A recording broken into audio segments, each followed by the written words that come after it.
All right. Welcome back to the Forfeit Fatherhood, a podcast for fathers by fathers, where we talk about the four pillars of fatherhood, which are faith, family, finance, and fitness. And today I got another guest with me, man. I'm really excited to talk to this brother because he's going to help us a little bit with the finance part. But then also, this is a little different. I haven't had a guest yet that is not yet a father. And so it's really interesting to kind of hear his perspective on it, pre-fatherhood, because I know all of us have been there. All of us were there at one point, and it's sometimes hard to remember where we were before kids, right? Because they come in there like a whirlwind, right? It changed our whole lives. And as somebody who's looking forward to that, it's good to kind of get his mindset on it. So I'm excited to have Mike Cooper here with us today. Mike, why don't you tell us a little bit about yourself? Man, peace and prosperity to everybody listening. My name is Mike Cooper. I am located in the greater Los Angeles area. 33 years old and have been a product of a single mother for 33 years of life. I do know my father. Just recently this year, I reconnected with him after not, talking to him for 6-7+ years due to personal choices. He's not a horrible person. I never meshed well with him. But a little bit about myself. I am, like I said, in Los Angeles. I am becoming a financial advisor here. I am in the life insurance and health insurance industry, which also does insurance on retirement planning, setting up the estates, the trusts, anything that's based on finances. I know I have experience in, and if I'm not the most experienced, I will definitely connect you with the person that knows exactly what they're doing to the T. I'm a fun guy, not like Kawhi Leonard, but I'm a fun guy, and man, just I love life. I love to laugh. I love to make sure that other people are having a good time, and if you're not, I'm gonna make sure you're gonna have a good time. Like, I was that one in high school that, like, if you're the quiet kid not talking, like, I'm going to sit next to you and you're going to talk to me. Like, I'm going to make sure if anything goes down, God forbid, no more Columbines. But if it did, you're going to be like, hey, Coop, get down. I'm like, yep, thank you. so, yeah, man, excited to be here, my man. Thank you for this opportunity because, fatherhood is we going to get into depth to that, man. So, yeah, take over. Yeah. So you mentioned it, right? Product of a single parent household. Is that your mother? Your mother was there for you? Yep. Okay. Is there a reason? Do you know why your dad wasn't there? Was there something that's going on there? Or you want? Absolutely. So put this in perspective. I've never lived in a I've never lived in a mother and father, whatever they call that. Anyway, I've never seen my mother and father in the same house besides twice in my life. Oh, wow. So my parents got divorced when I was 6 months old. I have no idea what a mother and father unit looks like. So, my father was, he couldn't keep his hands to himself, unfortunately. And, mom was like, all right, cool. Yep. Nope. We not going that route. So mom took me. She got custody of me. She's had it my whole life. Visitation was a little bit here and there. I didn't mesh well with him. Like, and this was I'm talking about like my younger years. Like, I didn't really know to the T why my mom and dad weren't together. Mm-hmm. I just knew, pops wasn't there. And of course, every son wants to be, around their pops, play basketball, throw the baseball, catch the football, do, man stuff. The young man stuff growing into your teenage years. And that was always a huge pain of mine because, I'm raised by my mom. She did a very great job. I will say that. Did a very great job. The best she could. Obviously, she can't teach me everything about manhood, but she's It's crazy. It's like, that movie Freaky Friday where they like switch the souls. Like, I think my mom has like two souls in her, like the man and the woman somehow, because she was tough. She still is tough to this day. It's crazy. So yeah, my parents just didn't get along.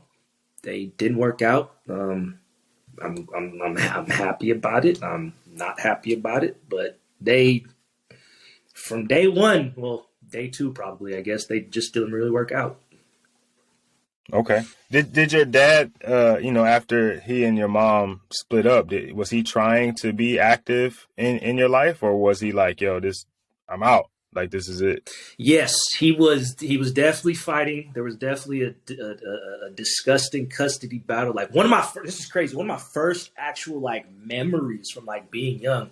Unfortunately, it's a traumatic event, but it is what it is. I remember being at the first house that I remember living at with my mom, and I just remember my parents literally pulling me by one had me in one arm, one had me in the other arm. They were like literally fighting over who was about to take me, because like my mom was like, I don't care if you have custody right now, like he's not leaving. You're not taking him over here. I think it was because I don't know if there was issue with my stepmom, like there isn't now. Like I love her more than my dad, which is hilarious, but I don't know if my mom was like, nah, she was, of course, very protective. Mama Bear's not going to play.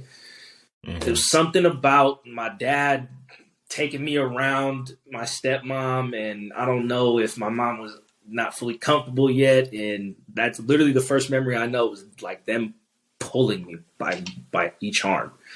So I know he was trying to be in my life, which is cool, which is a great thing. Not many men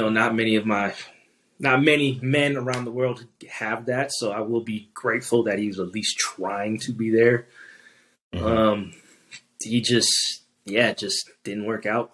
Didn't work out in my mind either. I don't know if I was biased, of course, because, my mom, I'm seeing my mom not liking it. So I don't know if I had a subconscious bias against it, but mm-hmm. it was, I can say he did try to fight for me. There was like I said, disgusting custody battle. And also, let me back up. This was in Toledo, Ohio. So this was from 89 to 2000. Like there was nothing but just drama. Oh, wow. So, yeah. That's a long time, man. Gee, they was fighting for custody for that long? Literally for that long. Jesus. And the way, my mom wanted out of Toledo. So she started looking. I've been to Toledo. I can see why. Good, bro. It's so small-minded. I love my people, but it's like, you've been in the same city for 30 years. What is wrong with you?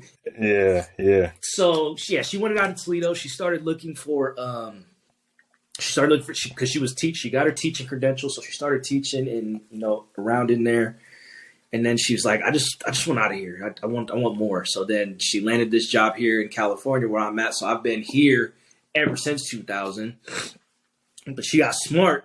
So Toledo wasn't like really, they were kind of stuck in the middle, but it was all based on like what I wanted to do, but I was still a child. So they really weren't like respecting my decision. Not respecting, but like it wasn't a determining factor of why. How do I say?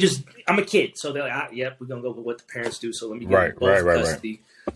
My mom figured out, and this is from my dad's side, so I know this is true because I heard the pain in the story, and I just heard this a couple weeks ago too, because I just went to visit her. So he's like, your mom, I didn't have any say, and then all of a sudden, she got a residency in California, and then all of a sudden I get court papers from Court of California, and I was just like, he threw in the towel. So that's how it ended. Now I haven't talked to my mom about it because I'm just like, there's a piece there's something missing in that story. Just right. My mom can be evil, but she's not that evil. Like she's not gonna do that to the extent he said it. So, but of course, that's what he remembers, and that's his heartache. That's what his pain is. So, I mean, I'll give it to him, but I need to hear both sides of the story.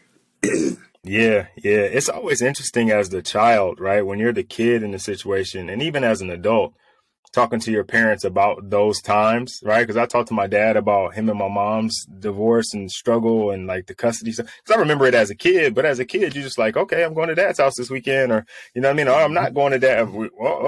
They're arguing, like I'm not going nowhere this weekend, Yep. But then like to hear him tell me, like, because I had him on the podcast couple of months ago, and we got to really like talk about it. And he was like, yeah, man, she was super cruel. And I was like, really? Because she never, like, to me, she never painted him in a bad light, right? She did a really good job. It was a few times where she was like, just she was probably mad at him in the moment and she said some stuff, but it wasn't like an overarching theme. It was always like, your dad's a good man. He's got his struggles because that's why they got divorced. He had some things going on in his life at that time, and it just wasn't jiving with what she wanted to do. But she was always like, when he's good, and he's going to be there for you. But now in my mind, I'm like, okay, well, why ain't we there with him? Like, Yep. but to hear him, he was like, man, she was ruthless. Like and he even now he's protecting her because he was like, she was ruthless, but she did it because she loved you. She just loved you so much. And I'm like, dog, like just give it to me straight. You don't have to, like, I'm not going to have no type of feeling about it. Just say what you got to say. But he's like, yeah, he's like, I think about it now, and she fought for you because she loved you, and she didn't care about me no more. And so it didn't matter how I felt in the custody battle. It was all about making sure that you got what you needed. And I respect that, but I want him to give me the full, like, you know what I mean? Yeah. I just want to know, because it's speculation, right? Like, you hear stuff from like, family members that talk too much and like, your dad this and your dad that and your mom this, your mom that. But neither one of them will ever be like, just blunt, this is what happened, Mm-hmm. right? And this is how it split up. And, and I think that's, I don't know if that's protecting me, you know what I mean? Or if that's just like, they're going to their grave with it. Yep. Like, whatever happened, look, it happened in 87, we leaving in 87. Like, it's over, Mm-hmm. But it's really interesting though, because like I said, they have been divorced for, what am I, 39? They've been divorced since I was 4 or 5, right? Mm-hmm. They don't love each other. They're not in a relationship, haven't been in a relationship other than being my parents. But he's still, like I said, in the conversation, still protecting her because she's my mother. Mm-hmm. And I was like, then that's kind of dope. Just because that parenting thing could kind of, you sacrifice yourself for another person. Right. Because he could definitely 35 years later be like, yeah, man, that mother, you know what I mean? And just really go in. But he's still like very guarded about how he talks about it. And it's crazy. Mm-hmm. All right. So you guys moved to, how old were you when you guys moved to California? 11. 11. Okay. And then are you making trips back, or is it like we moved to California and then I don't get to see dad until? So we moved. When I was 11. I used to go back every summer. I used to go back summer and Christmas. Okay. All the way up to high school. Summer and Christmas, go back. Oh, actually, no. So I went to a high school. We won 3 straight championships in a row. And anybody that's on a championship level team, like, you can't miss spring ball, you can't miss summer, you can't even go home after. Well, you could go home for Christmas, but as soon as you got back in January, right back to it, workouts, all that. So once I got to high school, like I was destined to go to the league. Of course, everybody say, "Oh, I was all this." Like, no, like I was nice. So I was super nice. Played football. I didn't really play much in high school because my coach was a little bit biased, and let me just say it bluntly, he was a little bit racist. Is what it is. I'm out here in a prominently white city now in the suburbs. I'm half white and half black also, so I can speak for both sides of the spectrum. So I didn't play too much in high school, so I went to junior college real quick, and then I actually got a scholarship to go play in a school in Arkansas. So and I was just like off of one semester, boom, I was out. So like I was nice. And then unfortunately things happened when I was there. Scholarship was taken away, had to come back. So we'll get back to that here in a minute. Yeah. Once summer came, I had like, it was either mom was like, do you want to go back? Do you want to stay and play football? And I wanted to go play. I wanted a scholarship. Like I wanted to get out. I wanted to go to college. I literally wanted to go to the league. Foreshadowing on that, God said no, because I would have been like Des Bryant, spoiled and just not sticking to the plan with discipline because I got daddy issues. I understand now, looking back. So I always stayed home for summer. I'm like, Pops, bro, like, I'll see you for Christmas, bro. Like, first of all, you don't have enough money to send me to school. Mom out here, using her last dime just to make sure I eat. Like, I'm out. And I actually loved football. Of course, he wasn't happy about that. So I would only go back in high school. It was only go back during Christmas. Mm-hmm. So I only saw him once a year for like a couple days. And then even when I did go back, it was just like, I'm so annoyed with you. Like, you bother me. I try to be cool. Like, let's go hoop. Let's go do this. But also looking back, I didn't mention this. My dad's dad wasn't too much in the picture also. Now, my mom doesn't even know what he used to do for work. Who knows what he did? He would just bring home bags of cash and be like, here you guys go. She never asked questions. Oh, wow. I mean, of course, your brain just starts thinking, you don't have a job, but you're bringing in money. We just not even ask questions. Yeah. He himself has issues. And like I said, I just saw him recently again, and it's very apparent that he has subconscious father issues that need to be addressed, that have never been addressed, and not just like, I completely understand why he is the way he is. And it's like, man, I learned to accept it. It's just, I'm not gonna stress over it anymore. Cause like I said, I didn't talk to him for 6-7 years, and that's because it's not what he did to me. It's what he did to my family, what he did to my stepsister, what he did to my, not like physical things, just like he would just say things and act out and, nonsense. My cousin married a half white, half Mexican woman and has children with him. And then he made a comment about his wife being half white. I'm like, pump your brakes, brother. You was with a white woman. Like, what is wrong? And it's like, you can say what you want about me. Like, yeah, whatever. Like, I'm solid with my character. But once you start messing with my family, like, I get real angry and real protective. But that's hypnosis helped me out with that, thank God, because subconsciously I was holding on to so much. I was holding on to 33 years of just trauma. Like, if you don't release it subconsciously, it just grows, and you don't reach your full potential. Yeah, you had mentioned that you realize now that you had daddy issues, and then you talked about your father having issues. So I was going to ask you, have you done any of that? The more deep work on yourself as you prepare, soon, hopefully to have kids of your own, making sure that you don't walk into that room with your own luggage. Absolutely. I've been planning for this for the last 22 years, basically. Just, this is what this is what he is. I'm going to be everything you not. And then, of course, I'm going to add what I would want as a son. I'm definitely, first and foremost, I've been telling myself it's going to be one wife for my entire life. God willing, she'll be here for the rest of my life. Well, long term, but I'm not, he's got, it was one before my mom, then my mom, and now my stepmom. So that's 3. So 3 different families. And I told myself, like, look, I'm going to find the right one. I'm going to stick with the right one, and that's going to be it for the rest of my life. So that right there was the foundation of where I'm going to start as being a great father, is have one woman dedicated to her for my entire life, so that my children see the best man that I can be without even knowing how to do it, honestly.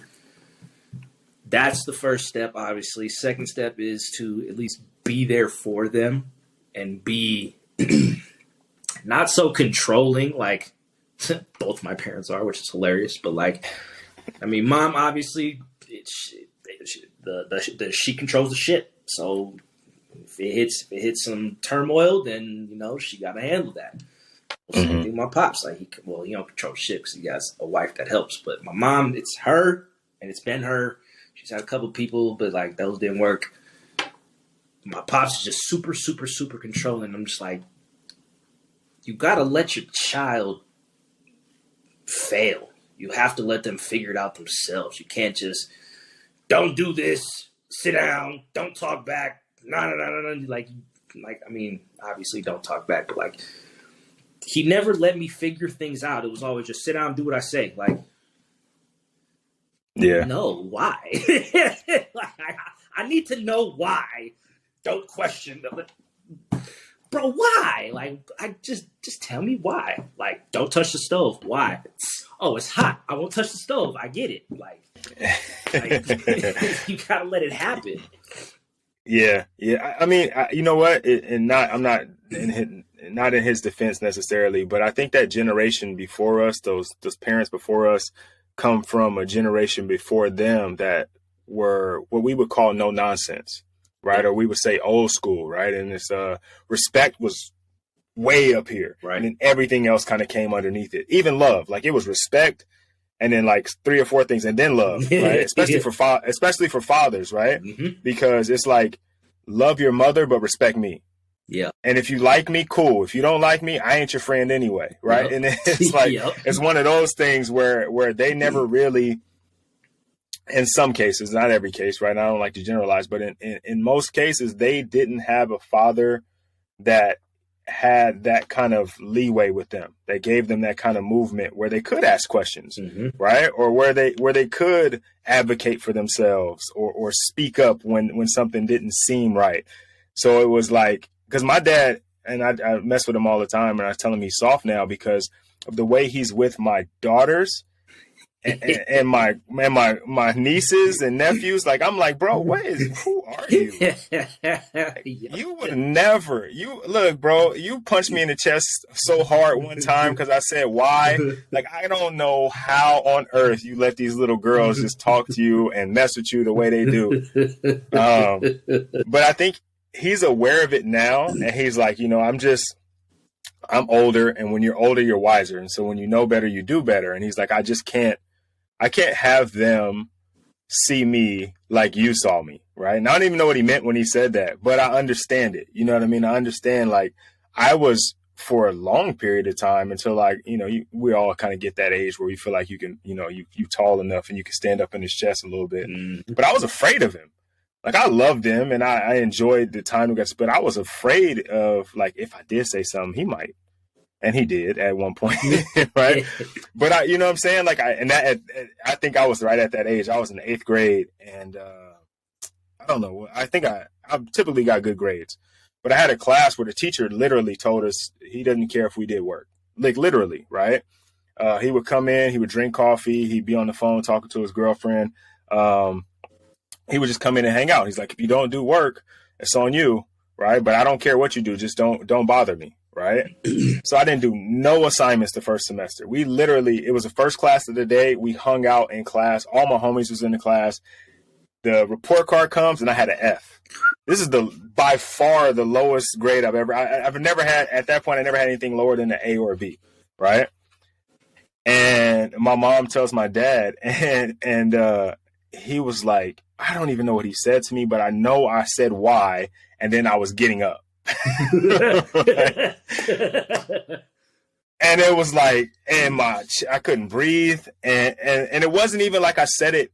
He was already mad, right? And so anything I said probably would have got me caved in. Mm-hmm. But I asked him a question about what whatever he said, and he just floored me, right?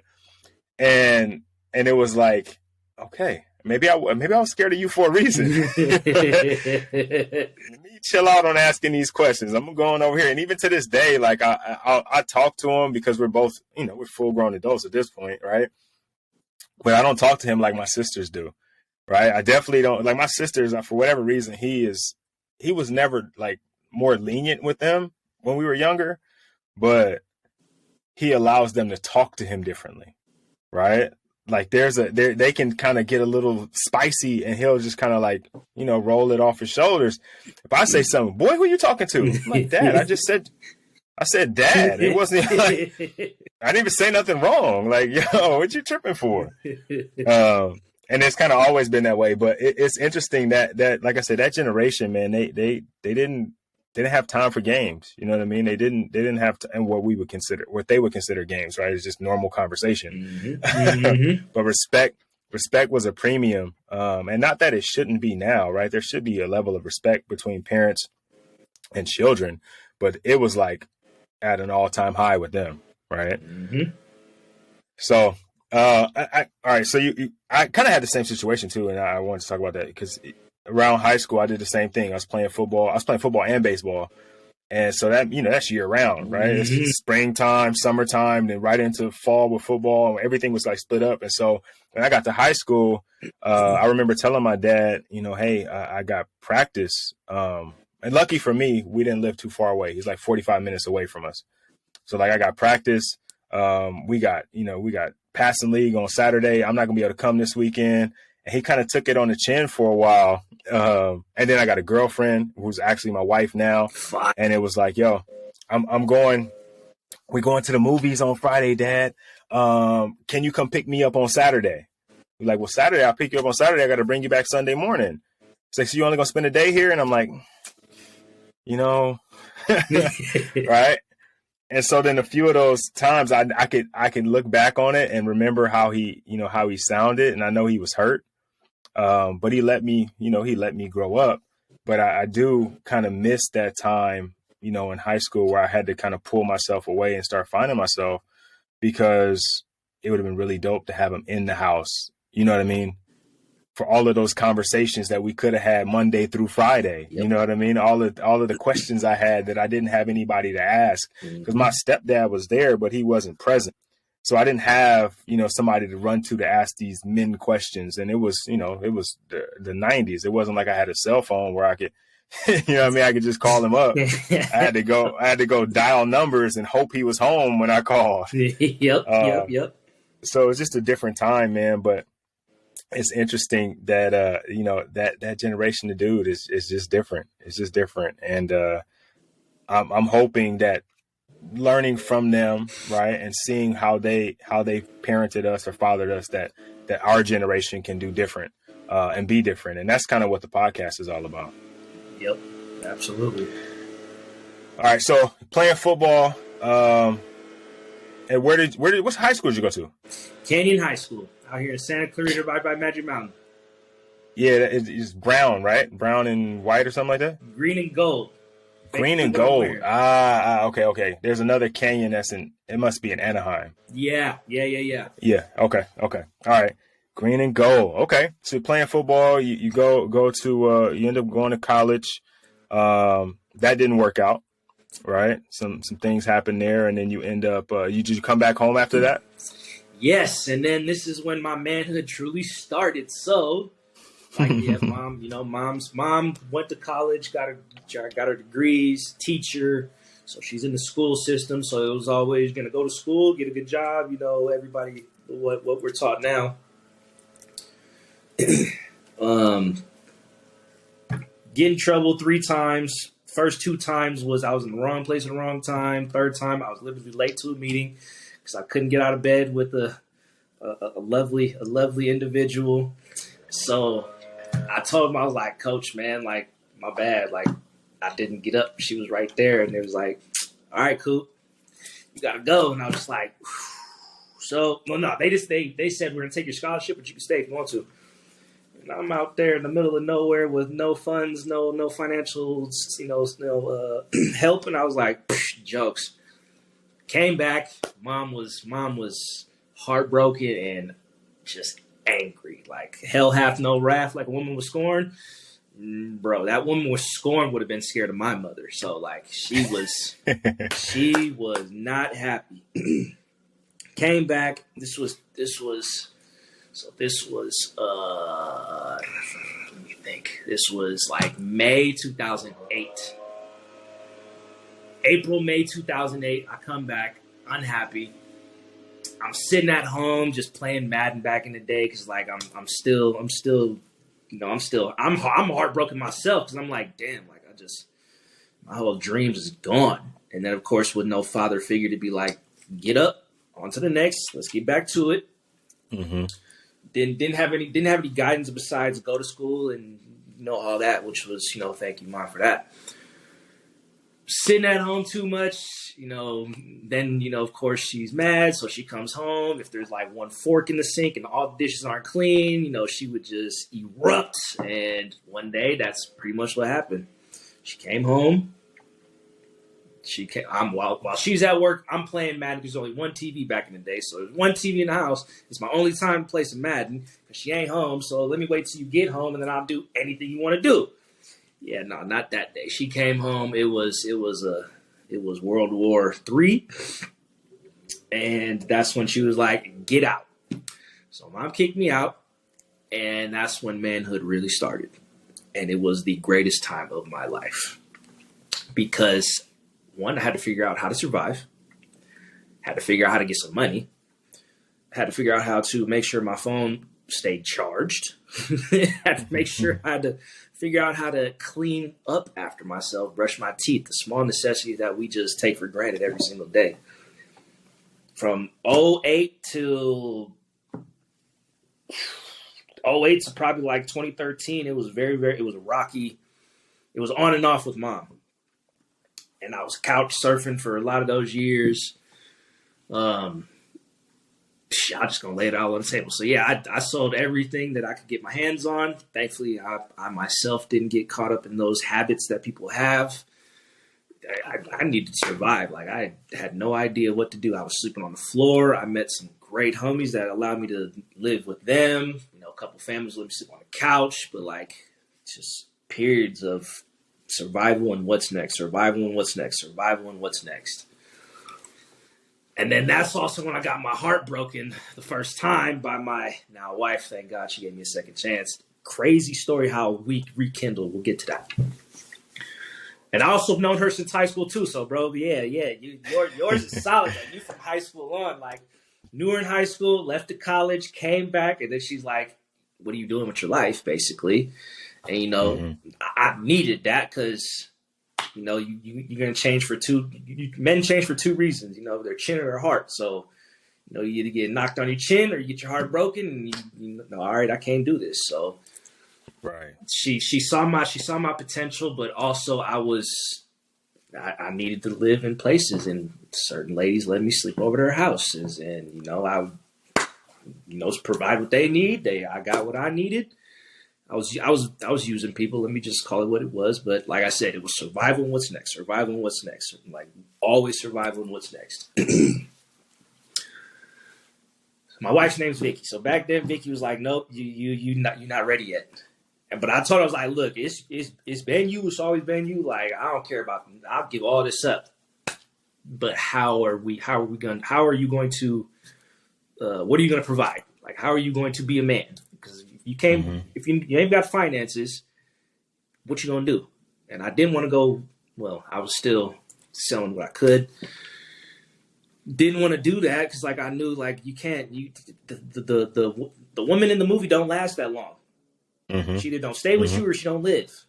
So I'm like, I can't put you in that danger. Like, I'm not gonna put you around that. Like, thankfully, I saw some other men in my life that were affiliated on both sides of the color spectrum. So like I saw a little bit like, they were raising kids, but of course, they came from broken homes. But like I was learning like, all right, cool. You got to get up at this time. You got to do this. You got to make sure this. You got to watch your back, watch your six, make sure you take care of them. Piece by piece, put things together. This time, Vicky was not in the picture. So then I had two other influential women in my life. One that pampered me too much and I treated her horribly, and I still to this day wish if I ever do run into her again because she lives in the city, I will fully apologize because I she knew things were going on, but she could never prove it. It's not what you know, it's what you can prove, Jay. You go home, you want to go to jail. Exactly. So yeah, I tell Vicky every day, I was like, look, if I ever run into her again, like I just know I'm gonna say I'm sorry because it's horrible. I'll deal with it. So there was one that would just pamper me like a mother, which is always a problem. You can't have somebody too much like your mother because your mother will accept you for damn near everything you do. Mm-hmm. Your wife cannot be like that. Right. So she would, I was living with her. She was paying all the bills. I literally just was there for protection. Like it was literally like a pimping relationship almost, which is horrible to say. Because like I said, I was here. I still had other women that I was working with. Like, I still need to make sales. I still need to make money coming in. I didn't have a job. Just selling things. Not everything, but hey, people, there's a supply and demand. Oh, for sure. Let me get the supply here. Here you go. Here's your demand. Yeah. That one obviously didn't work out. So I was back and forth between, Rachel, who was like my mother, and then another one whose name's Elena. Elena was a little bit like my mother, but would still like call me out and check me, which is like, dang, like, all right. But I was still back and forth. And they both knew about each other. They couldn't prove what I was doing when I was not in their sight. And this was before cell phones and like everything else. And I never had social media. I didn't get none of that because obviously I didn't want the rest of the world knowing what I was doing. Mm-hmm. 2013 comes. Okay, so now this is the last 5 years of just running a street business and survival and what's next. 2013 comes. I have an iPhone finally. And iPhone, for those of you who don't know that are listening, iPhone, you have to put your email in so that you can use the iMessage, and then just in case your phone's off, it'll send messages from your email. One day, I'm playing Madden at the ex's house, and I get a text message. And obviously, I don't have the name saved, but I remembered the number because this is back then we had to remember numbers and stuff. Right. Remembered the number. I look at the number and I literally freeze so long that I got to delay a game playing Madden. And this is online, so you can't just like pause real quick. So I had to snap out of it. Put my phone down for a minute, finished the game, picked it back up. I was like, I can't believe this. And it was a text message saying, you got hacked. That's all it said. I was like, why is this person texting me? Just saying, you got hacked. The number happened to be Vicky's number. So by the fate and the grace of God, my email got hacked. Blast text message everybody that it could. Some spam stuff. Mm-hmm. And out of everybody, she was the only person to respond, you got hacked. I don't remember what I said, but that was 2013. We got back together. I was working now, wasn't doing everything, but so I was literally still living at the one that was taking care of me. Literally living at her house when I got this text message. Went out the back door, of course. I'm hanging out with Vicky now, and I told her everything. I was like, "Look, this is what's going on. This is what it was like." But like, I don't want that. I really don't want that. I will change every last thing about it. This was like March 2013, and then May 2013, I literally, Rachel and I she knew, first of all, she knew what was going on. There was no way in Hades or heaven that I could fix what I've done that she knew but couldn't prove.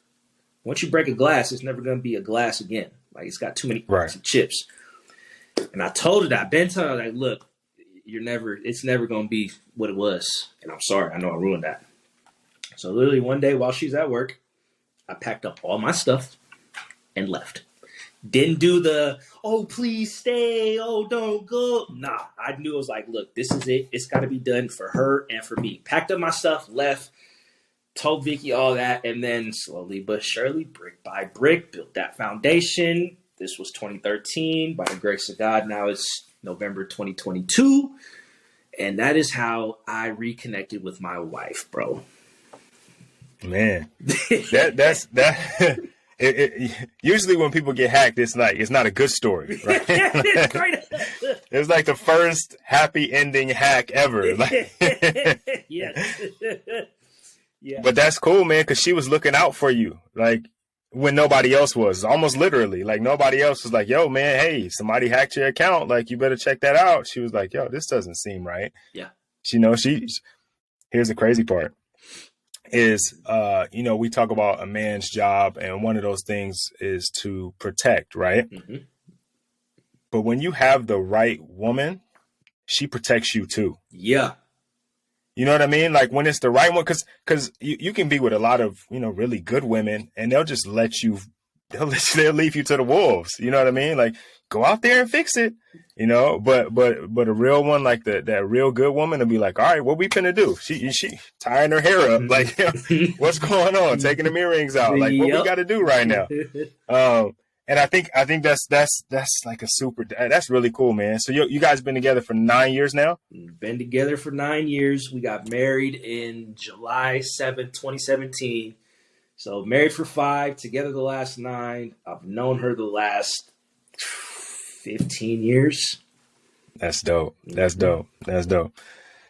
That's cool, man. So let me ask you something. I'm gonna go back a little bit, just a little bit, because you mentioned not having a father when as you're coming up, and you obviously you start kind of spending less time at your dad's house. Did you have another father figure around? Like it was like an uncle, a cousin, or nobody, nothing. There was the big homies that when I used to live in Toledo, of course, there was brothers next door. And that's also where I saw it from. They always be out on the block. I didn't know what they did. I was too young, but I know that like anytime I'm home, you home. And anytime there's trouble, like y'all gone for a minute and then like things happen and then y'all come back.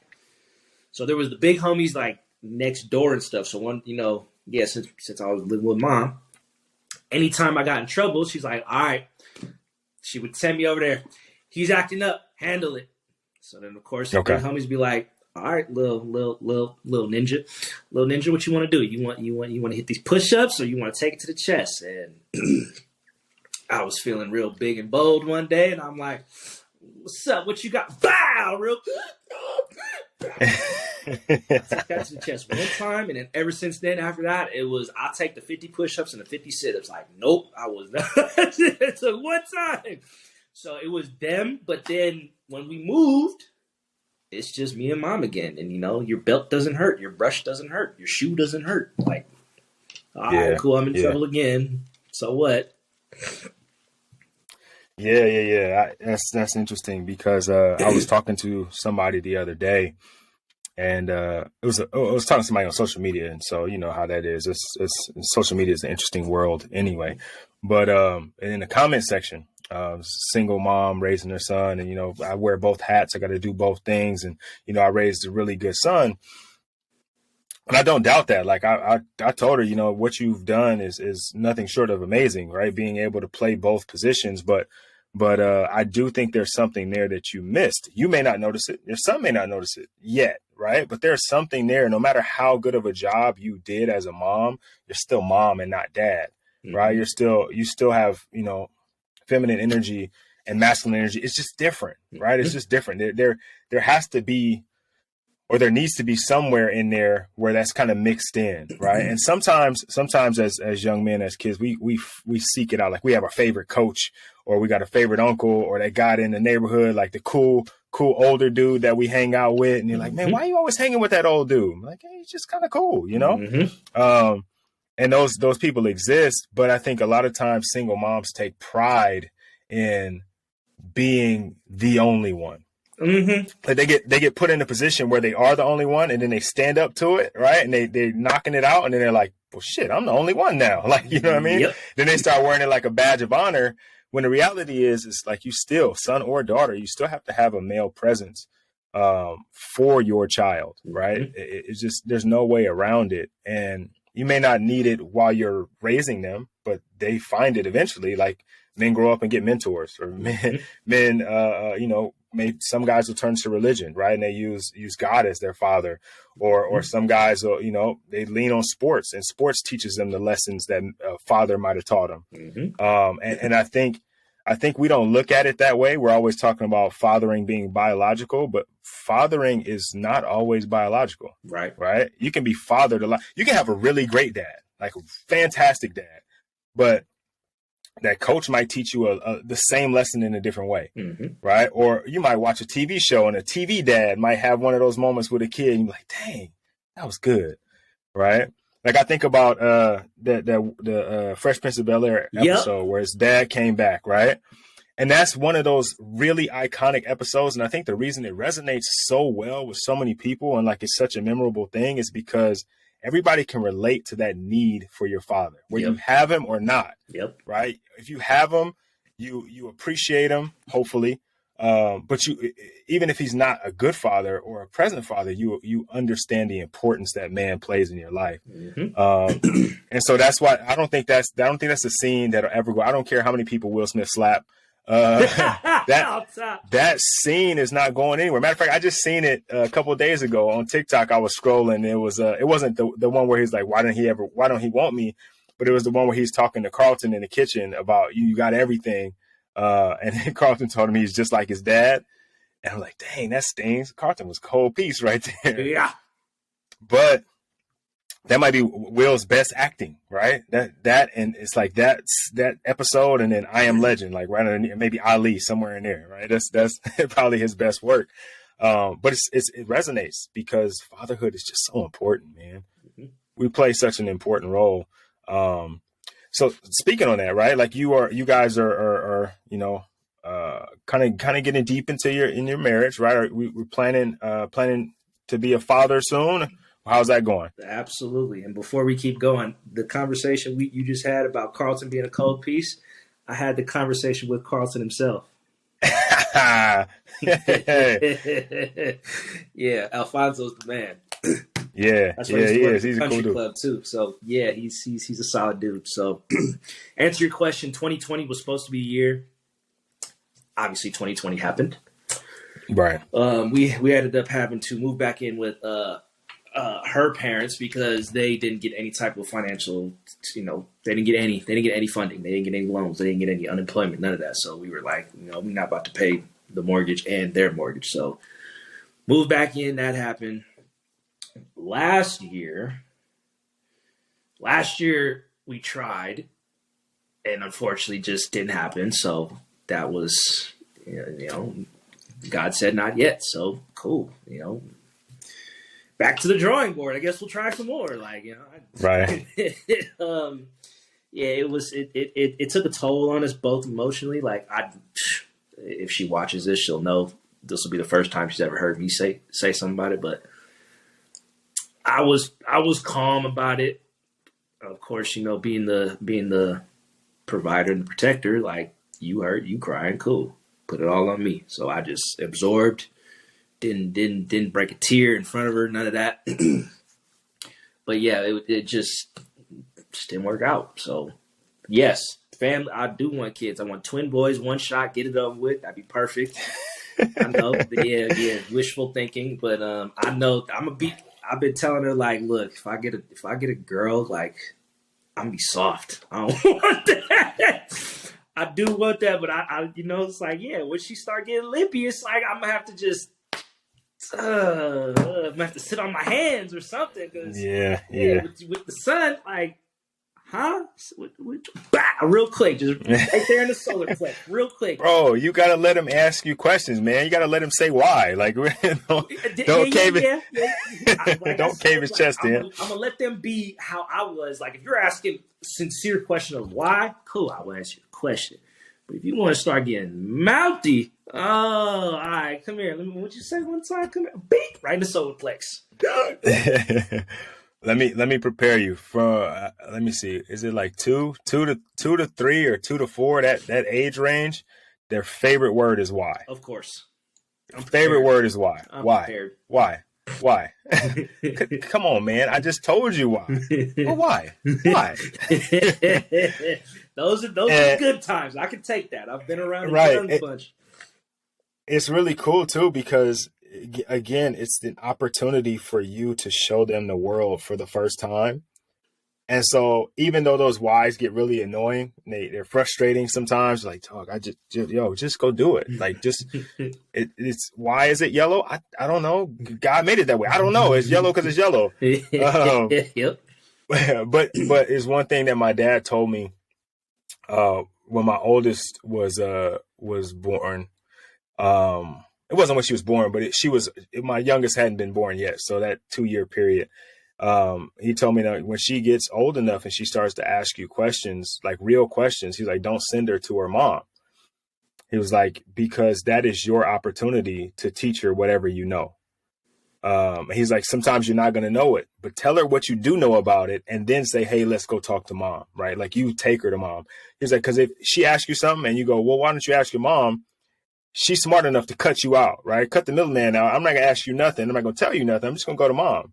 And then you're sitting there like a fool with all this information that you can't share. I like that. So I'm going to pass that on to you Yep. When they get there. And that's years from now, right? But they're even, my daughter's 10. My oldest is 10. My youngest is 8. But she'll ask me stuff and I'd rather stumble through it and be like, yo, I think it's because, but you know who really knows? And maybe we should both go ask her together. Let's go ask mommy, right? Let's see what mommy thinks. Solid. Right? Solid. Because I want to have that relationship with her where she can come to me with anything and she doesn't. I think every kid to some degree feels like their parents know everything, right? When you're little, like they're like an encyclopedia. They know, they're Google, right? Like they know everything, right? And I don't want to like shatter that and be like, I don't know, right?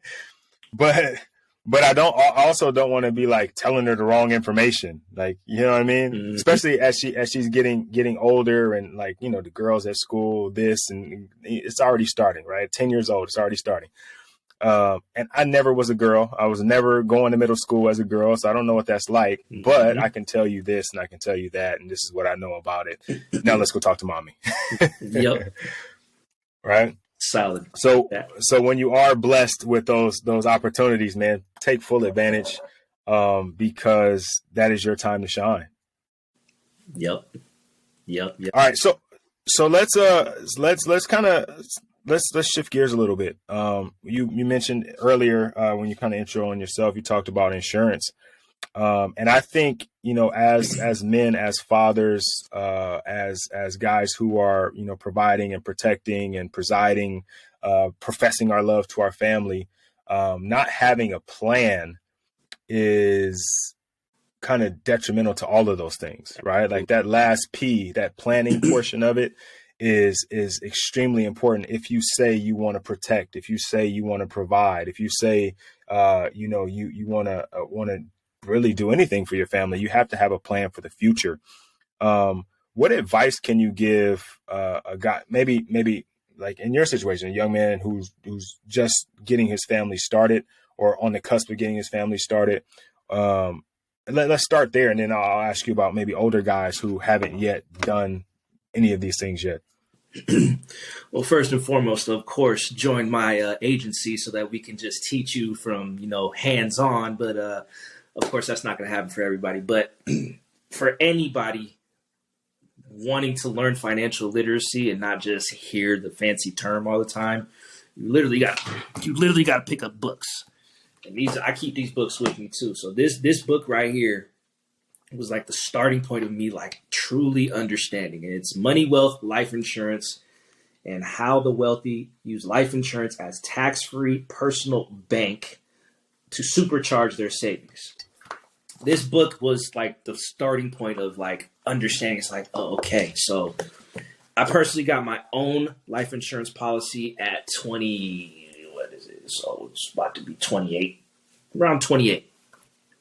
So that's when I got a policy. I knew that anything happened to me, because let me back up. I also got in a motorcycle accident in 2016 that almost took my life. So in the hospital for a week, and then all of a sudden that I got time to read, you know, life insurance, protection, estate planning, trusts, and banks and compound interest. So thankfully one of my friends came to me, yo, you know, I'm in life insurance. This just happened to you. You know, let's set something up. And I was like, absolutely. Because I aspire to take care of my mom and my wife. I don't want either of them working for their 9-to-5s anymore. So that's my number one goal besides staying alive and staying, you know, out of jail, to do that. I got a life insurance policy for $600,000. On top of that, there's a specific style of permanent policy called an index universal life insurance plan, which part of my premium, my monthly payment is premium. Part of my premium goes towards the insurance portion, and the other part of the premium goes to what I like to call compound interest savings account. And that's where that personal bank to supercharge their savings, that's exactly what that means. So the foundation of protection, number one, regardless of what it is, obviously, outside of yourself, is a life insurance policy to make sure, God forbid, anything happens to you tomorrow, your family will inherit that death benefit. Now, if somebody has the clock of God and can tell me, how many minutes, seconds, and hours I have left, then I'll buy that. But unfortunately, we don't have that, so nobody knows. And that's why life insurance is so necessary, to make sure. Like, I could walk out the door and that's a wrap. I could fall down the stairs and get struck by lightning, something, get in a car accident, things we just don't even think about. So the foundation, obviously, yes, number one, life insurance. Obviously, you need some type of job to support your life, your family, to afford the life insurance policy also. And also, let me back up. Life insurance is not as expensive as people think also. People think, oh, it's only for the rich people. Like, not necessarily. There's people in impoverished neighborhoods that I actually go to, Slauson and Crenshaw. I got family down there. They have policies. They have policies anywhere from like $10 to $50 a month. And that's, in the words of one of the homies down there, oh man, that's just like an eighth a day. We good. I could trade that. And it's like, as long as you see it, because obviously our people are not up on game on life insurance, on financial literacy. Like, everybody, ever since Jay-Z been saying it, like, oh yeah, I need to credit. I need to do this. I need to do that. It's like, thank you, Jay-Z, for dropping a gem that like actually stuck with people. Of course, there's been others, but like that was like recently, like he was the closest one. Like, started talking about credit and everything else, and I was like, thank you. Like, finally, like it's hitting home to the people, like, because they'll go spend $300, $400, $500 on the newest J's that drop, but instead of investing that or putting it into a life insurance plan or building your business, doing something that will generate you cash flow, buy some assets that'll get you cash flow, buy some land, buy some multifamily properties. Like, just like the GOAT behind me, Nipsey Hussle, rest in peace, he was buying up his neighborhood. He was buying pieces here and there. He was buying land. He was buying commercial structures. He was buying multifamily properties. He was buying these things that would generate cash flow and that would be an asset to his family. And also, in his song, excuse my language, Rap Niggas, in specifically a lyric was $1 million life insurance on my flesh. Mm-hmm. So he knew, and he dropped that, and it's like all of a sudden now I also, one of my big homies, rest in peace, was literally jumped in the same week with Nipsey. So he was sitting 2-3 seats down from Nipsey's mom at the funeral. Like, that's how close he was. And as soon as he said that, like, everybody, it just started buzzing around in the neighborhood. And I was like, sweet. Like, finally, it's registering. And without, rest in peace, my big homie. But his mom doesn't have a gravestone for him yet. Like, he's buried. She bought the 2 plots, which was cool. But if I would have gotten to her before and told her, like, hey, let's get a final expense policy. And what that means is, the final expense is the burial for the person. It can be anywhere from $20 to $60 a month, depending on the type of burial you want. If I would have gotten there before, or somebody else well-versed would have gotten there before, like, he'd have a tombstone. And she bought 2 plots side by side in the same cemetery, Inglewood Cemetery. And then, like, it's in the same land where, like, kind of other family members are. So that they at least have, like, what do they call it? Like, it's not the tombstone, but, like, it's like the little nameplate that's on the ground. Mm-hmm, mm-hmm. He doesn't have it yet, and now she's got to come out of pocket, versus having a life insurance plan, or at least a final expense plan, that the insurance will be like, hey, here's your $50,000, here's your $500,000, all tax-free, like your beneficiary would just inherit that money versus mama, granny, auntie gotta do a cookout on the corner. Little cousins gotta do washing cars. The homies gotta go to the block and do whatever they gotta do to raise their funds. And it's like, let's just think ahead. Yeah. Let's think ahead and prepare for that. And without the plan, you set yourself up for failure. Yeah. All right. So if I'm a young man, young father, got my first kid, got my wife. So it's me, my wife, and a kid. Where should I start? What do I at that point, right? What do I need to have? How much am I going to be paying a month? Like, can you break that down a little bit for us? Yes. So like I said, there's plans that can be from $10, and then there's plans that are up to $100,000 a month. And obviously that's what the super rich are doing because they want to dump their money in there and have it grow with the tax benefits and the compound interest, things like that. But for regular citizens like you and I, just starting a family, obviously, first and foremost, you are the parents. You guys should have at least one policy, but like I said, we don't know. Nobody has the clock of God to tell us when our time is up.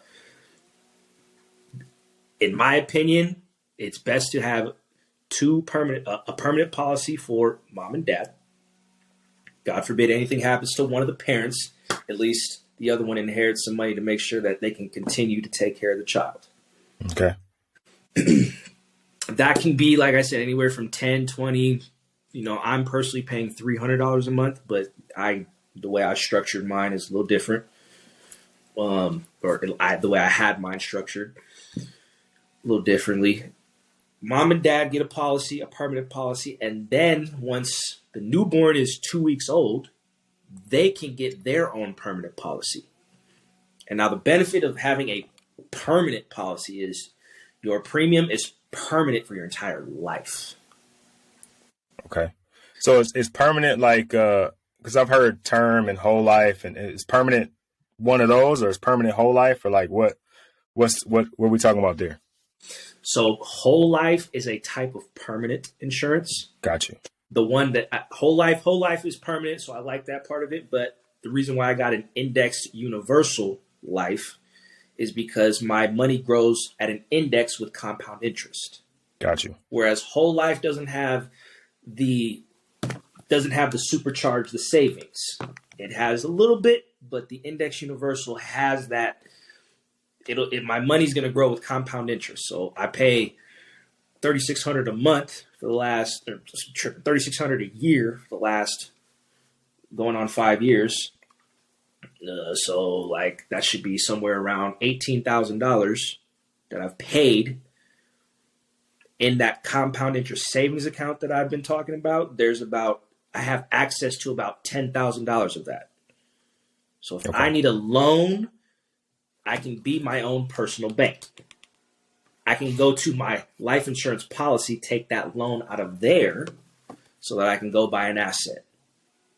Okay. So you put 18 in, you have access to about 10. Is that, but you still have, what was that? A death benefit from so that's separate.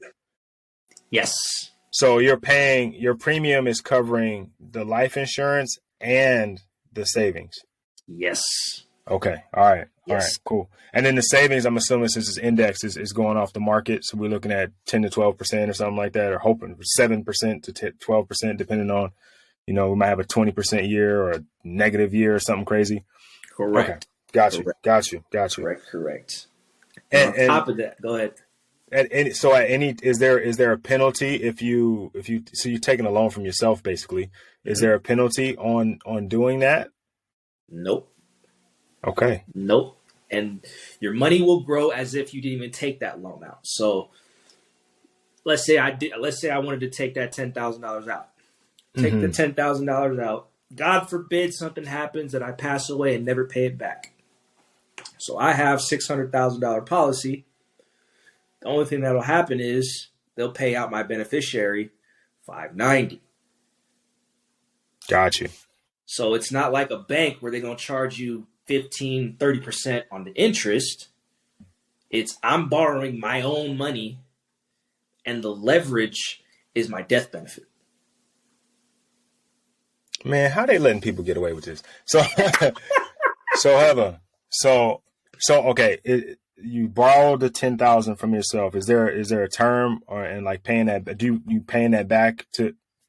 No. No restrictions on that. If you've never paid it back, like I said, they'll take it out of your. Put it like this: a HELOC, home equity line of credit. Yeah. You take a loan out of your house, right? And if you never pay it back, when you sell it, they put the lien on it, and they still get their money.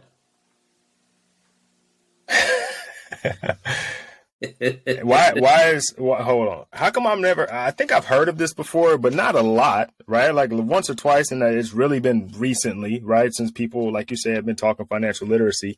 And I heard somebody try to explain what I think you're talking about, or what you're talking about, or at least I think he was trying to explain it, and it sounded super confusing.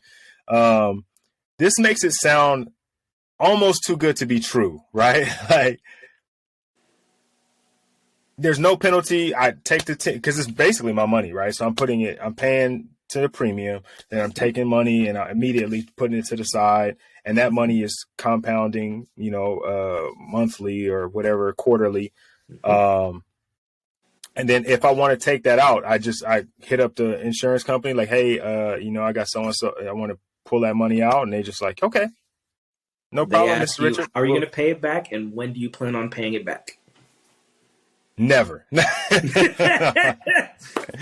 No. Okay. All right. But then obviously why we've never heard of this is because there's no financial advisors coming to you and I and our families. Right. Most of them, let's be completely transparent. Most financial advisors or life insurance agents are upper 50s, lower 60s, middle-aged white male. Right. Mr. Burns, let's just call it what it is. Mr. Burns from The Simpsons. It's just the evil white man that's not coming to the hood or coming to the underimpoverished areas. Right. They're not all evil, but like that's most people think when they think of finances, that's the type of person they think of. And that came from a client. Like, you're not like the Mr. Burns guy. I'm like, of course I'm not. No. They're not. We're not taught these things because number one, they're not coming to us. Number two, we like tangible things. We like to touch and hold, and we don't want to give our money to somebody else. Like, I want to be able to go grab it, go access it, and I want to know I have it now. Right. That's a problem. Okay. All right. So now when let's say I start one of those. I start one of those tomorrow. I got can I put a large amount into it right away? Like to start? Like it's to say I got 20,000, right? Can I put 20,000 into the life insurance? Or like basically like I'm taking it out of my savings account and I'm gonna put it into this, right? And then start letting it grow that way. You can do that? Absolutely. You can put in $1 million up front if you want to. You can put $100 million up front if you want to. Now, there are IRS restrictions. So, of course, obviously, and in this book, it'll explain it to you because the rich people, the Rockefellers, Walt Disney, all the ones that got started in the early 1900s, that's what they were doing. They were getting policies worth, $500 or getting policies worth $50,000, but then they were just dropping in, $2 million. And then the IRS, because they didn't want their money to get taxed, so they just dump another policy, another one. If there was a family member, we're going to start one for him. We're going to put him into the trust.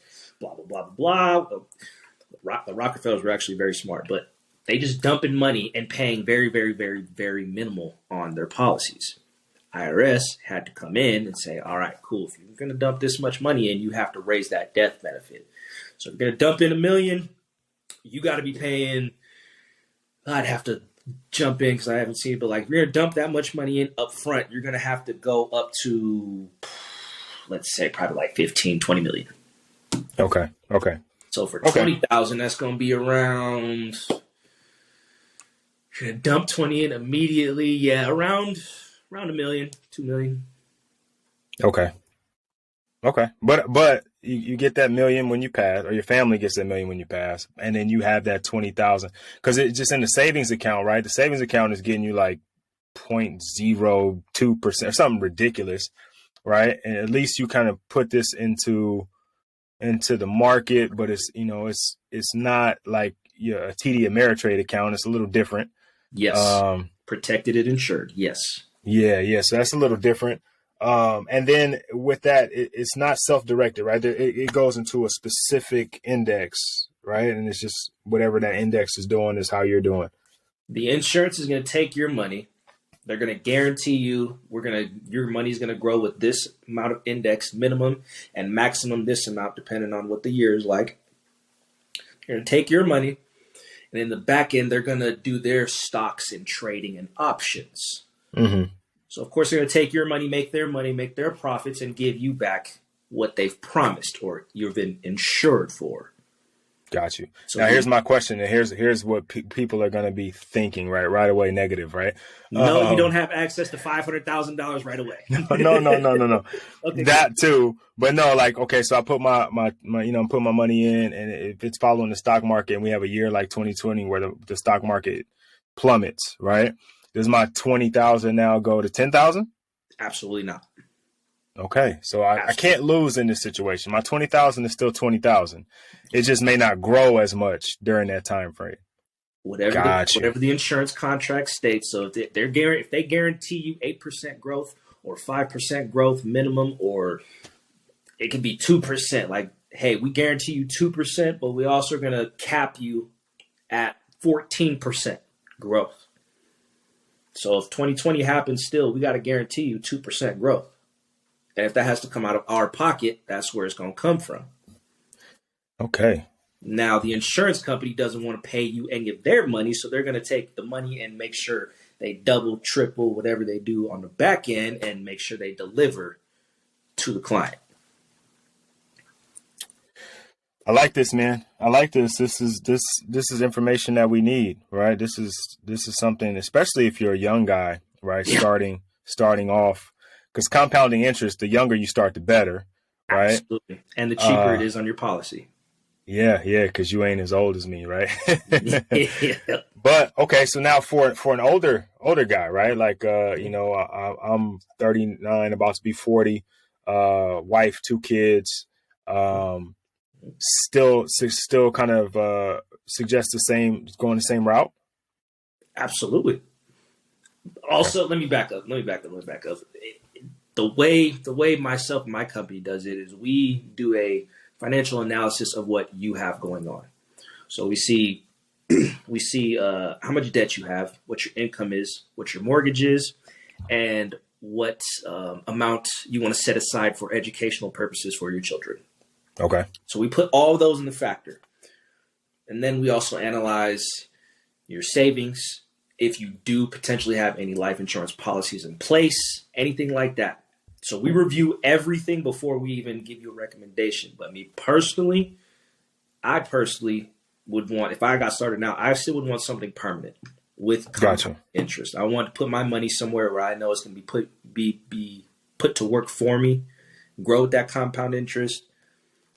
And that way I also have something that's permanent for life. Now, the great debate, the chicken and the egg, is what's better, term or whole life or permanent? What's better, term or permanent? Term or permanent? Term has great things about it. I'm not going to deny that, but it only lasts for a term. Like the presidency is only a 4-year term. So right. It lasts for a certain term, 10, 20, 30 years. After that 30 years, let's say you got it now. So you're 39. It ends when you're 69. If you try to get reinsured at 70, 1, you're older. 2, you're probably not as healthy. So it's going to be extremely expensive. And when you're 70, you should be retired. So that means you either have to go back to work or go to a job that offers life insurance. And then that's another tricky situation too, because when people have life insurance policies through their job is the one that owns it. So think of this: when you have benefits at your job and they give you health insurance, when you leave that job, you can't take that health insurance with you. Right. Same thing with the life insurance. 9 times out of 10, it's different. For some companies do let you keep it.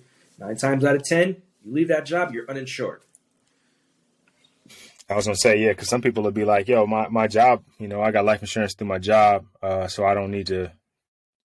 And that may have been cool when you worked at the post office for 40 years, and then you know what I mean. You Hmm. retire and you got your Social Security. Been, what I mean, in a different time, I get it. But as much turnover as there is in the world today, if I can't take the life insurance policy with me when I leave, then it's not real. I mean, it's a benefit. It's extra. It's just something happened to me while I still work for them. Hmm. Um, God willing, it doesn't, and I Yep. live to be 1,000 years old. You know what I mean? But I like this. I like this because now that people are starting to hear more. I don't know. I don't want to say people are waking up or because we hear a lot of things, but we don't take action. But now that this is available to us, and now we're aware of it, um, I think we got to spread the word as much as we can, right? Like just trying to, because I think in our community, let's just be honest, financial literacy is not at the top, right? Um, our parents is just like what I talked about earlier with dads just being the way that they are because they had parents that the way that they were. We was just getting by.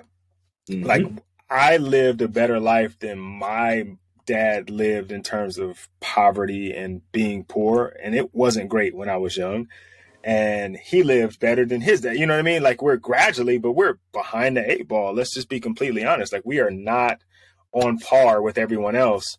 Hmm. And things like this are just now being talked about. Like first Hmm. time, like I said, I think I've heard of this before, but not completely. Right? I got life insurance policies, and I just was like, we had a financial planner right before my daughter was born, and we set up a bunch of different things. But I was 29. I was like, is this is right? Oh, okay, all right. This let me Yep. just Most sign it. You know what I mean? Like I can't even argue with you or ask. I don't even know questions to ask you, sir. Like, okay, you say this is right, right? Okay, all right, and just signed up for stuff. And so now I got to go look at what we got because I just been paying, just paying into it because I know something gonna happen or something happens. I want to make sure that my wife is taken care of, make sure my kids are taken care of. But if there's a better way, right? Because now we're talking about 12 years, 10, 12 years, we've been just putting money into an account where we could have, if it's not one of these, we could have been like accruing compounding interest over all this time. We gotta do better. We gotta do not better. fret, because that's one of the beautiful things of why I joined my certain company, which is PHP Agency. Stands for People Helping People. We don't charge any of our clients. Oh wow. We have not charged in the last 14 years. We have not charged one penny, one dime, $1 to any of our clients. Also, none of our clients have lost one penny, one dime, $1 in the last 14 years. So if they want a high risk, high reward, go to the stock market, go do something else. But what we offer, low risk with reward, and we also do reviews of people's packets, financial planning, whatever that is. So we can set that up, man. I can connect you with. I like to connect people with the same age because you guys have more experience. You have more experience in life than me. I like to connect people with same age, same certain background. So somebody with wife, two kids, some kids at least, preferably black, so that hey, we all work together. But it doesn't matter. Like, well, there's a few people in mind that I know you match well with right now, and I would literally just hey, if you're okay with this, I'll have him reach out to you. You guys can set something up. Boom, go from there.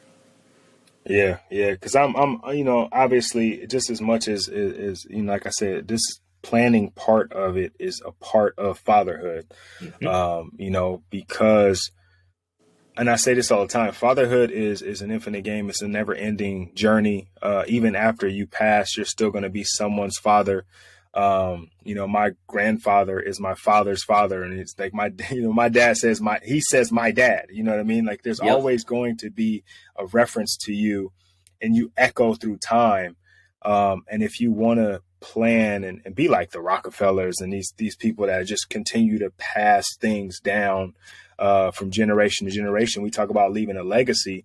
this is one of the ways to do it. And, I'm definitely interested. So I'm gonna have to for sure get with you after the podcast, and let's see what we can put together to, continue to create more legacy, right? More life, as Drake would say. Absolutely. And to give you one last gem before we dip out of here, the Rockefellers, the reason why they are the Rockefellers, obviously they got started almost 150, 60 years ago. They have a trust. There's the original trust that owns everything that's to come. So this trust is hundreds of years old, 150 years old. One of the requirements inside that trust is anybody born in the family has to get a life insurance policy. And the Rockefeller Trust owns the life insurance policy. So when that person dies, the trust gets it gets more money. And they just go and go and go and go. And then, there's a litter of 15 kids from one family, and now you got 3, 4, 5 brothers in the family passing on the Rockefeller name with a litter of kids, and it's just policy, and it just goes back into the trust. That is how they did it. Oh, wow. That's brilliant. Yeah, we got a trust too. Same guy. Like I said, I felt like he shot straight with us. He helped us out. But I definitely want to make sure everything is set up to, like I said, leave a legacy for my family, for my branch of the tree, so to speak. Right. Mm-hmm. Make sure that we bear fruit as much as we can. So before we wrap up, though, I do have a couple questions for you. And this has been a good episode, man. I'm excited to talk to you. And I definitely got to have you on here again to talk more about all the kinds of insurance, right? Because it's not just life insurance, it's health insurance. Mm-hmm. You're kind of in a little bit of everything. So I definitely want to get into some of that with you, too. But being mindful of your time. We talked about fatherhood, and this is a fatherhood podcast. You are a soon-to-be father. I'm putting that out there, putting the energy out there, soon-to-be father. What does fatherhood mean to you?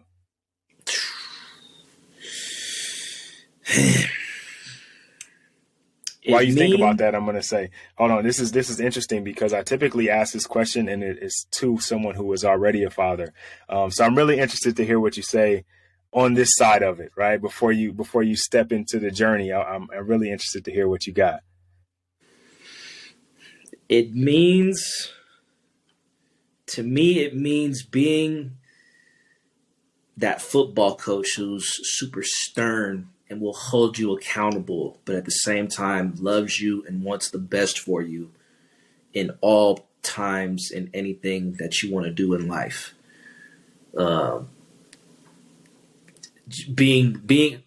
Always being there, never missing. My coaches never missed a practice. If I had any questions inside the game of football, outside the game of football, I got an answer. I got the truth. I received constructive criticism. It was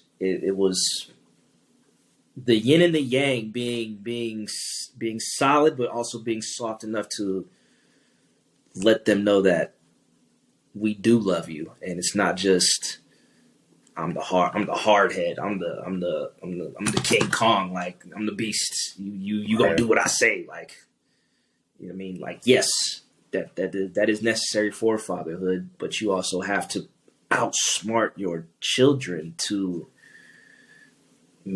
have them maneuver how you want to, how you feel is best. I like that. And I mean, look, man, fatherhood and parenting is like coaching, right? Like I always say that there's the business of fatherhood, right? Because you are like the CEO of your family. And so a lot of those business principles apply to the family life and family structure. Leadership, right? Is like fatherhood, is like parenting because you're a leader, like you would be a leader in the organization. Coaching.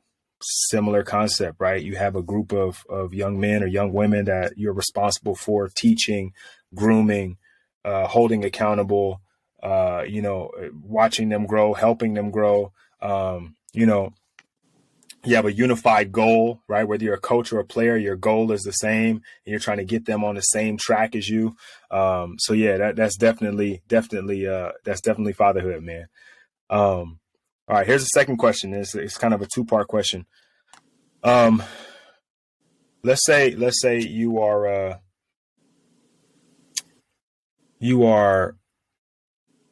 let's say okay. Let's go to this because we we kind of connected on Instagram, and I've seen some of your content, and you're say you're creating a piece of content, a video. Say you're shooting a video for your Instagram, and it's directed at fathers, right? What do you want them to know?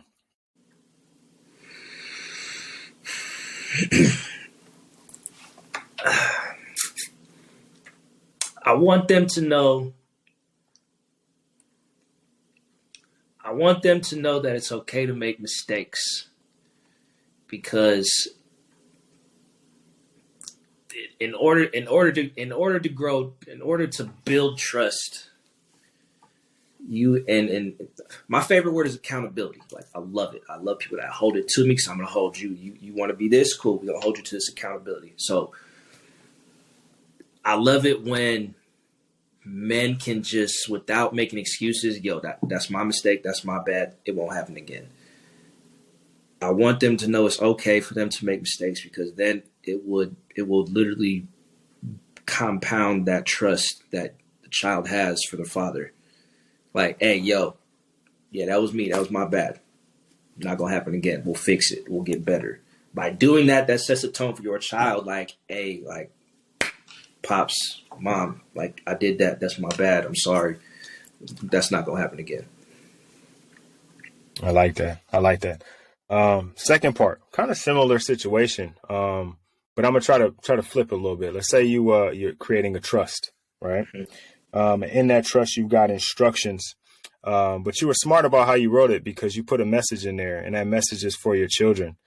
What do you want them to know? You cannot be lazy. You ain't getting nothing. You're not about to be a trust fund, baby. You about to earn your stripes. You gonna build a business. You're gonna do something.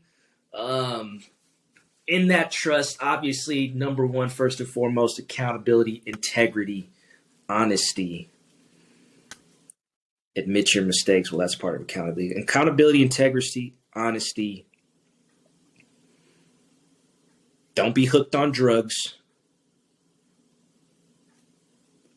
I mean, obviously, we all got to experiment and figure out why. We don't have to, but we have to figure out. They'll figure out why I set this way. Mm-hmm. If you're a felon, it's going to be hard to get back in. No. I'll take that out. If you're a felon, you're going to have to rebuild the trust. You're going to have to rebuild your integrity within the trust, within the family trust. Not to say that I'm kicking felons out, because yeah, my uncles, and then I got family with felons in there. But if you knowingly, willingly do something wrong that you know is gonna reap these consequences, cool. You in a different sector now. You're still the family. You still got the family name. You'll still be a part of us. We still gonna love you, but you're gonna have to work twice as hard to get back to break even. Mm-hmm. So, I mean, before family, an important thing to me is freedom. So if you lose your freedom, you can't even have your family. Faith in God, faith, freedom, family, finances, faith, freedom, family, fitness, finances, and I like to say fun or firearms, because you need to protect yourself. All right, man. So they definitely got a manifesto of things that they need to make sure that they are practicing, living up to, living by. Got like a code of ethics, and that's important, man. It's just guiding principles, right? Yes. To grow by, to live by, and to prosper with, right? So that's dope, man. Look, I'm super grateful for you being on the podcast, for coming by and spending some time with us. hour and a half, man, we really got into it, right? Yep. So thank you, man. Like you really, really took the time out of your day to share with us, and it's super important. I know somebody out there is going to hear this episode, and if they don't take, just something from your own journey in life, at least they're going to get their finances together. So I appreciate that, man, because like I said, the podcast is twofold. One, obviously you want to share with other men, because I don't think men do that enough, right? We don't get into groups and circles, right, and we don't sit around and talk about things other than basketball, football, baseball, right? We talk about sports, we talk about nagging wives, but we don't talk about how to be a better father, how to be a better man, how to be a better husband. And so this podcast is to serve that purpose. And then secondarily, selfishly for myself, I get to learn stuff like I did today. And then I get to get myself in order so that I can be a better father to my children, be a better husband to my wife, be a better brother, be a better man in the community. So thank you. I appreciate it, man. Now, if guys are looking to reach out to you, to get in touch with you, what would be the best way to do that? Definitely, at I Protect Money on Instagram, Twitter. My on there, just message me. We can go from there. I also have 2 pages. So I have a water business that is revolving around Kangen water, which is good for health reasons, and to take care of other people, you have to take care of yourself first. And we overlook water, so at Kangen Kong, KangenKong, Kangen Kong is 2 ways you can get a hold of me. I'm still working on a Facebook page. I've never had one because I just I'm just like, nope, never gonna do it. Yeah. Twitter at I Protect Money, Facebook or Instagram at I Protect Money, spelled just how it is. IPROTECTMONEY.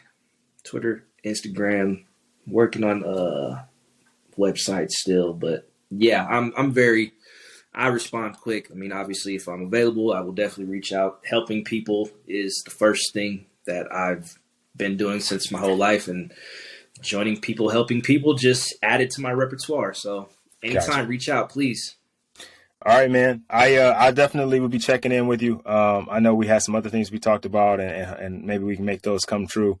So I'm excited to see where things go. I'm excited to see you grow and your family grow and business wise grow. But thanks again, brother. Absolutely. Thank you for the opportunity. And yes, my man, I will be back. I love this. All right. Peace, brother.